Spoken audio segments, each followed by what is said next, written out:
ஆண்டவருடைய பரிசுத்த நாமம் மகிமைப்படுவதாக. யாக்கோபின் புஸ்தகம் 1ஆம் அதிகாரம் 17வது வசனத்தை நாம் தியானிப்போம். நன்மையான எந்த ஈவும் பூர்ணமான எந்த வரமும் பரத்தில் உண்டாகி ஜோதியின் பிதாவின் இடத்திலிருந்து இறங்கி வருகிறதாக இருக்கிறது. நம்மளுடைய ஆண்டவர் ஜோதியின் பிதாவாக இருக்கிறார்.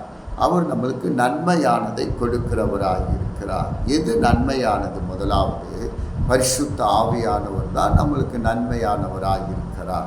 இந்த பரிசுத்த ஆவியானவரை நாம் அந்த ஜோதியின் பிதாவினிடத்திலிருந்து கேட்டு பெற்றுக்கொள்ளுகிறவர்களாக இருக்க வேண்டும்.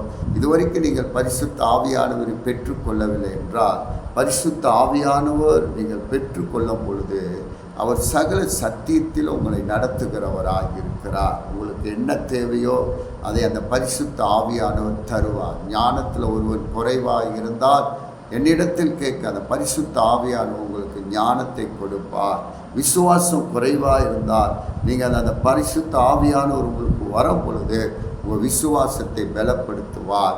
உங்கள் பாவ வாழ்க்கையிலிருந்து ஜெயத்தை தர இந்த பரிசுத்த ஆவியானவர் உங்களுக்குள் வரும் பொழுது எல்லா பாவத்தை மேற்கொள்ள வல்லமையை கர்த்தர் நம்மளுக்கு கொடுக்கிறவராக இருக்கிறார். இதற்காக தான் இந்த பரிசுத்த ஆவியானவரை நாம் பெற்றுக்கொள்ளும் பொழுது எல்லாவற்றையும் நம்மளுக்கு தந்து நம்மளை ஆசீர்வதிக்கிறவராக இருக்கிறார். இதுவரைக்கும் நீங்கள் பரிசுத்த ஆவியானவரை பெற்றுக்கொள்ளவில்லை என்றால் இந்த காலையில் நான் உங்களுக்கு சொல்லுகிறேன், நீ அதை பெற்றுக்கொள்ளுங்கள்.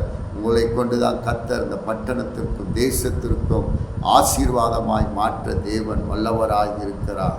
சபையே, நீங்கள் எழும்ப பரிசுத்த ஆவியானவர் உங்களுக்கு தேவை. சபையே, இந்த தேசத்தை கலக்க உங்களுக்கு பரிசுத்த ஆவியானவர் தேவை. அந்த ஜோதியின் பிதாவின் இடத்திலிருந்து பரிசுத்த ஆவியானவரை கேட்டு பெற்றுக்கொள்ளுங்கள். தேசத்தை கலக்குங்கள். கர்த்தர் உங்களை கொண்டு பெரிய காரியங்களை செய்வார். இந்த அதிகாரத்தை தியானியுங்கள், வாசியுங்கள். கர்த்தர் உங்களை நிறைவாய் ஆசீர்வதிப்பாராக. God bless you.